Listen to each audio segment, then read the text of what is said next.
More commonly known as Super Scoopers, these CL-415s live up to their names. The planes can skim the water surface to fill its onboard water tanks, holding thousands of gallons of water that could be dispersed over wildfires. Okay, max power. However, as the planes were deployed in the Palisades Fire area, one of the Super Scoopers was struck by a civilian drone that was not part of firefighting efforts. Generally, these UAVs are very small. Cooper Fanning is a pilot with Henderson Flight School, Cactus Aviation. It doesn't pose much significant danger to the aircraft itself, but it does cause damage, which naturally means that you need to get the aircraft inspected and repaired before it can be declared airworthy once again. It puts the aircraft, the firefighting aircraft, at a severe risk, and it's putting lives on the line, and it's unnecessary. You can just stay outside of the TFR, you'll be in the clear.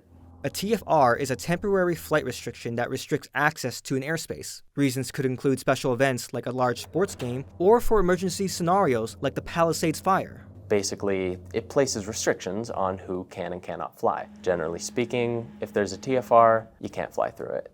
Fanning says it is common procedure to check for TFR before flight operations. For the Part 107 certification that licenses drone pilots, test takers are required to demonstrate an understanding of these restrictions. There are a multitude of services that can inform pilots of airman notices, like TFRs.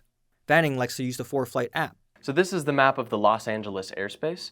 You can see everything to do with all of the various types of airspace. But what the most important part is these red areas here and there. These are the TFRs for the firefighting.